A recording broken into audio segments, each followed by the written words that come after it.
Hey, you're listening to Blindsight. Let's go. Mental health isn't something to take lightly. It's time to fight. It's time to thrive. Let's do this. Welcome to Blindsight. This is Bill Lundgren, your host, and we're continuing the process of understanding and highlighting the 12 steps created by AA and hopefully making it relevant to everyone. And today we're particularly pleased to have as our guest Kevin Peterson, who is an author, a counselor, couple family counselor who's worked extensively in the addiction field. And Kevin, it's a delight to have you on board. Welcome. Thank you, Bill. Appreciate you having me. Great. Well, what we're talking about today is step 9. And I wonder, Kevin, if you could kind of explain step 9, particularly because for many people, it's a very scary process. Mm-hmm. And everybody that I know tries to avoid it, quite honestly. Well, yeah. Thanks, man. I appreciate that. I've been continuously sober since May 5th, 1991. And my experience with working the steps was that at about a year and a half sober, I had not worked the steps and I was starting to lose my mind. And the thought process came through that I was like, you know what? I'm just going to go back to drinking because I was having more fun. Right. And I expressed that to a friend of mine. And he's like, yeah, I know what you're thinking. I was thinking about killing myself. But I started to go to this other meeting and these people work the steps. And I think you might like it. So I started going with him. And at about a year and a half, my life changed. A year and a half sober, my life changed because I fell into the arms of a group of people that said, we work the steps as if our life depends on it, because it turns out our life depends on it. Mm-hmm. And, you know, I loved your lead in, by the way, that so many people try to avoid step 9. Like, here's the thing, right? Is that at step 4, right? Making the fearless searching and moral inventory, we lose a certain amount of people because they just don't want to do it. Right. And then at step 9, we lose another round of people that are just like, I'm not willing to make amends. I'm not willing to take responsibility. And so I always tell people that 4 and 9 separate, sort of the social members from the serious members of whatever 12-step group you're in. So my experience and how I always go through this when I'm explaining it to someone or when I'm sponsoring someone is, with every step, there's a technical side of it and then there's a spiritual side of it. Mm-hmm.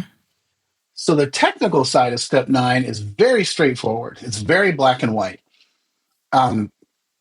If you've gone through the first 8 steps and you've been very diligent and followed through, 1, powerlessness, unmanageability. 2, when you do that, you come screaming into step 2. You're like, I need help. I need help. I need help. And in 2 and 3, you get the help. And then we walk into 4 and we start writing everybody that annoys, every person, place, or thing that angers us. And then we share that. And 6 and 7, we get our character defects through the 5th step. They all flow perfectly. And then we get to 8. And people are always like, well, how do I know who I need to make amends to? I'm like, well, let me just tell you where I come from. If I'm making a list of people that I'm angry at, person, places, or things that I'm angry at, I don't know about you, but when I'm angry at someone, I don't keep it to myself. I tend to be the kind of person that wants to share his feelings, emotions with everybody around me.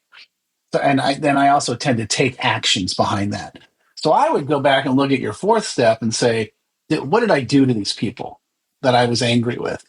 And that tends to be where you get your 8-step list. And now we're at step 9. So the technical side of step 9 is there are 4 parts to step 9. The first part is, here's the harm that I have caused. And you just like depend, and if it can be whoever. My sponsor actually said, I want you to go get a bunch of 4x6 note cards. This was back in 1993 when nobody did things on a phone because we didn't have phones. You know? True. And he's like, on the front side of the card, I want you to write the person's name, and then number 1 underneath that, what you did. You know, that's the harm that I've caused. And the second thing is, and put number 2, and this is the part that's really, this is where it shifts. Please tell me how it affected you. And then the third question is, have I left anything out? That's the one I don't like, you know, because wow, they always remember things that I don't remember, Right. you know. And the fourth thing is, how can I make it right? And that's all out of the big book, you know. And here's the most important thing to understand. The 9th step is not an apology. It's making amends. If you, I pity the guys that I sponsor because I took Latin for 4 years in high school. And so I have very literal concepts of words. And the word amend means to fix, right? It doesn't mean to apologize. It Right. means to fix. You're definitely going to apologize. You're going to say, I'm really sorry that I stole money from you, you know, or I'm really sorry that I, you know, for whatever action that I did that harmed you. And then they're asking them is, how can I make this right? What can I do to set this straight between the two of us? And that's where people get scared, right? Because they're afraid, well, what if they say I want $100,000? You Right. can say, I'm sorry, I don't have $100,000. It doesn't say in the big book that you have to do what they ask. It says you have to be willing to put yourself in that situation and clean the slate. And to me, this is the most important thing to remember when making amends with someone, or, you know, calling to make the appointment to make amends. Because, and by the way I was taught, everything's in person. Yeah. You know, we don't do the, That's even I write a scarier. letter. Right. Exactly. And there's some people that you can't. Some people, like, I get it. They live on the other side of the country. You're not going to fly across the country to say, you know, I took $20 out of your wallet. I'm sorry. You know, I mean, it's like you can, that one. Okay, fine. But for the majority of people, you know, my sponsor was like, oh no, you'll be making these in person. No questions asked. By the way, my sponsor's nickname was Pay the Money Back Jack. so, so you can tell that nothing got left undone, you know, but you call them up, you'd say, hey, this is this is outlined in the big book of Alcoholics Anonymous. It says, you know, hi, you know, it's Kevin, and I'm, you know, I don't know if you know, I'm sober. I'd like to sit down and talk to you. I'd like to make amends to you. And they may say, oh hell, let's just do it on the phone. Okay, sure. They're in charge, not you. You know, no problem. But here's the thing that I find that most people don't understand. You're not putting yourself in their hands. You're putting yourself in your higher power's hands and letting your higher power handle the process and work the magic that only can get worked in the process of making amends. And the most amazing things happen.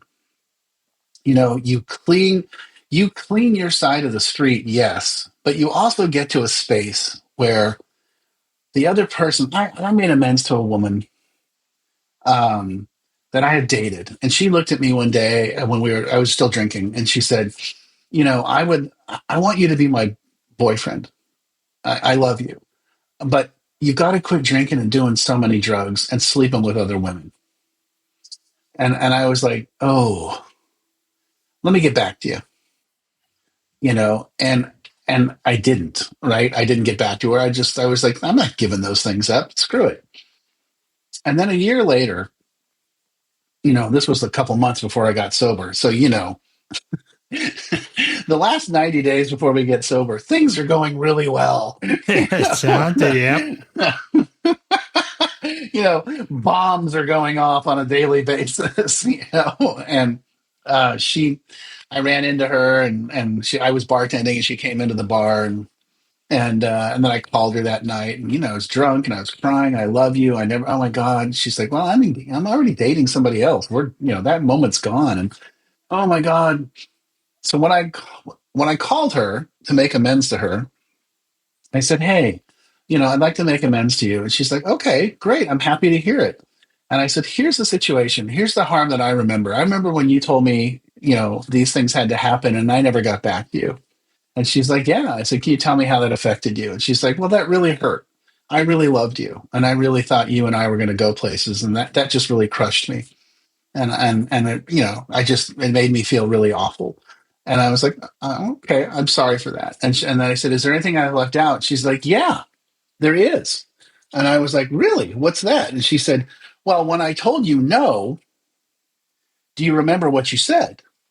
And I'm like, no, I don't. She goes, you asked me for my friend's number. And I was like, oh, sorry about that.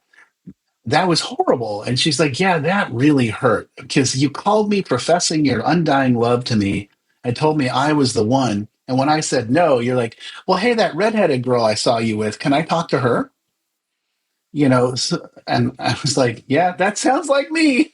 That sounds like something I would do. So when I made amends to her and then said, how can I make this right? She's like, you have. You've made it right. You've taken responsibility. You've come to me. You've cleared the slate. And she's like, I want to let you know what you just did. I couldn't think about you without having a bad taste in my mouth or a bad feeling inside. And you've taken that away. I now don't think that way about you. And I was like, oh, thank you so much. That means so much to me. And she's like, well, I'm so proud of you. And I think you're doing such great work. But, keep doing what you're doing. Don't give up. That's one of my big amends stories. Here's the other one that I think is really important to understand is that, so I got sober in 91 and I was in the middle of, I was doing some sales training programs that were like, on weekends and nights. And I moved back. I was in San Francisco and I moved back down to Los Angeles. And I needed to borrow some money for the flights to come back to San Francisco to complete the training. And another friend of mine, another woman, said, here, use my credit card. And I did. And I maxed out her credit card on these flights, swearing to God I was going to pay her back immediately. Well, 2 years later, I called her to make amends. I had paid her back, but I didn't pay her back for like a year and a half. And I said, hey, I want to make amends to you. And she said, great, let's have coffee. So we sat down and had coffee. I said, look, I know you offered me your credit card. I know I maxed it out. And I know that I didn't pay you for almost 2 years. And that's my responsibility, 100%. And so that's the harm I caused. Please tell me how it affected you. And she said, I'm going to tell you how it affected me.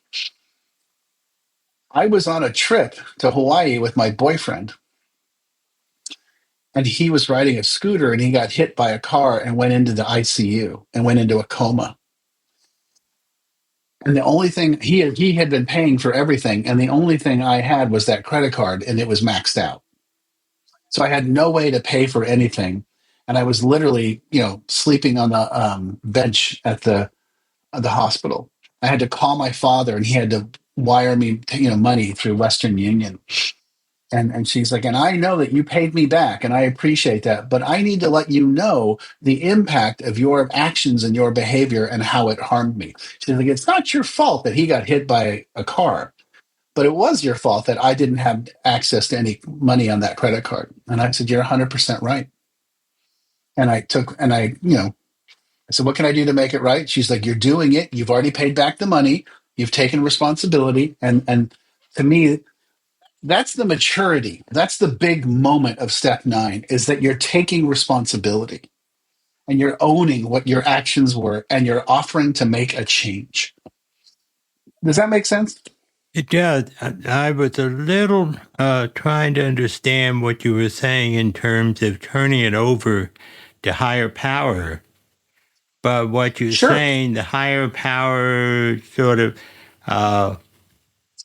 is there in terms of the responses you were getting and guiding you in terms of what you were saying. So that's what you're saying about turning it over to higher power. Is that right? Yes. Okay. Well, and so many people that resist step 9 are like, oh my God, do you know what will happen? What if they do this? What if they say that? What if they do that? What if they want $1 million? What if they want to put me in jail? What if they want XYZ? I'm like, okay, here's the thing. You got to go into this saying, okay, God, I'm here to do what you want me to do. Mm-hmm. And I mean, I stole thousands of dollars from some restaurants that I worked at. And I had to go make amends to both of them and say, I probably stole about $5,000 from you, which is a felony, over time. But I mean, when I do the math, this is what I owe you. And I told my sponsor, I'm like, what if they want to put me in jail? He goes, well, then you'll go to jail and you'll lead AA meetings in jail, and he wasn't being flippant. He was just like, if that's where God wants you to go, that's where you're going to go. I'm like, okay. Now, neither of the places wanted me to go to jail. And, both of them were like, well, we've already accounted for that money. And so it's not the end of we appreciate you coming clean. We appreciate you telling us. Right. What's really interesting is one of the women that I made amends to in that situation, she's like, the manager at that time considered you a close friend. So what I'd like you to do to set it right, I would like you to call him and find him and let him know. And I was like, okay, of course. That sounds like a fair thing. By the way, you know what I always forgot? Forgot to tell you. The woman whose credit card I use, when we got done with the amends, she looked at me and she said, I go to Al-Anon, right? And I was like, no, I didn't know that. She's like, no. So trust me, I was so excited when you called because I was really anxious to see, is he just going to BS his way through this and try to make it like my fault, or is he going to own it? And I'm like, oh no, I'm here to own it. This was 100% me. And she's like, that's really impressive. And I was like, well, it's not me. Let's be clear. This is not. If it was up to me, I would still be drinking and doing drugs. I just wouldn't have any consequences, and unfortunately, that's not how it works. So, 9 is just about cleaning up the mess, and getting, and look, sometimes it's big stuff. Sometimes it's little stuff. Sometimes it's, I was gossiping about you behind your back to our friends and talking trash about you. And I need to let you know that. And that was just an awful thing that I did. And I don't want to be that kind of person, you know? So, you know, for me, the process of making amends really was the step that separated me from, sort of my immature behavior and my adult behavior. It's interesting. 9 is the first time we let you back out into public. For the first 8 steps, we keep you contained because we really want to make sure that you're serious about this. And I'll also tell you another thing, and this is not a popular thing to say. People that don't do 9 don't stay sober. Ah, okay. They just don't. Mm-hmm. They just don't. People that are sort of looking,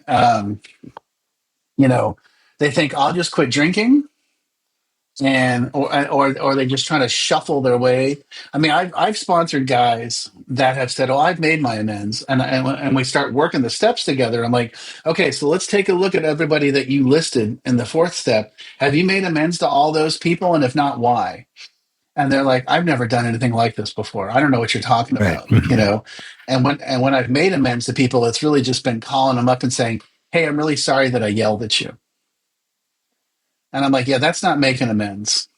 Making amends is much more along the lines of getting in there, putting yourself in God's hands and saying, I know what I did was wrong. And I want you to tell me what that was like. And then tell me what I forgot and tell me how to make it right. Because that's why I'm here. That's why God got me sober, is to clean up this stuff and to live a better life. But what's And the line, the part of if it would harm yourself or others? Where do great. we find that? How does higher power kind of guide us with that one? So the way that was defined to me was if I had done something with somebody, well, there's two ways of looking at it, right? So if I had stolen something with another person, it wasn't for me to say, "Hey, Steve was with me," Right, you know, right. that was inappropriate. And then the other thing on that side of it too is this is kind of the classic moment in that situation is, well, I was cheating on my wife, but I don't want to tell her because that would hurt her feelings. So I don't have to tell her. And I'm like, yeah, no, that's not how this works. That's you copping out. That's you looking for the quick way out. That was Now, what I would say is it's not up. It's when she says, "Who were you with?" No, that's where you keep your mouth shut because it's not. That's inappropriate. That's you're bringing in somebody else to the situation. If you need to come clean, you come clean. And people tend to get a little edgy about that. Like, but she's going to get mad. I'm like, yeah, she is. But dude, I mean, I got to tell you, I've never seen people stay sober that don't make amends, that don't go all the way through and make amends, and clean up the path. So don't want to live a lie. Want to live the truth. Yeah. so one of the boundaries, for example, if someone had an affair and it was with the wife's best friend, you just keep quiet about it because that's going to hurt the best friend and their relationship, and the best friend and your wife is going to have to deal with that themselves, not you. Is that what I'm hearing? No. What I would do is I would make amends to my wife and say, "Hey, I was unfaithful to you." And when she says, "Who was it with?" I'd say, "I can't tell you that. Aha. Okay.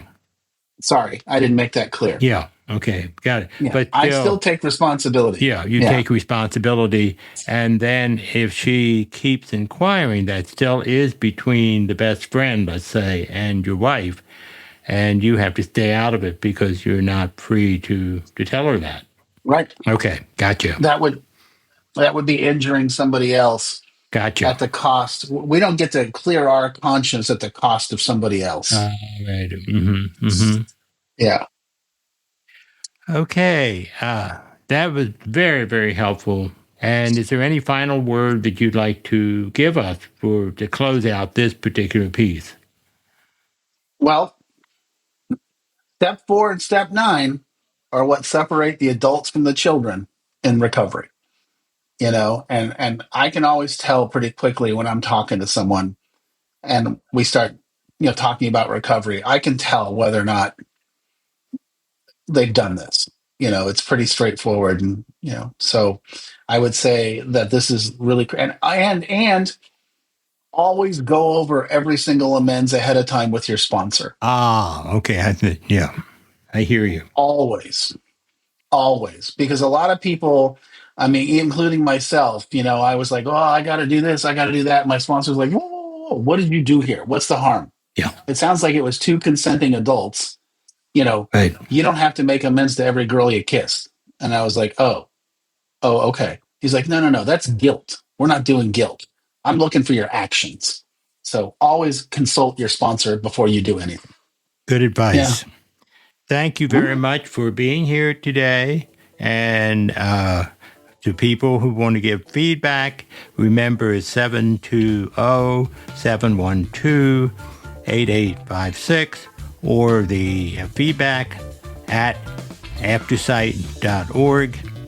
Thank you for being here. Be ready to listen to us next week. Kevin will be back. We'll have more to say. Take care.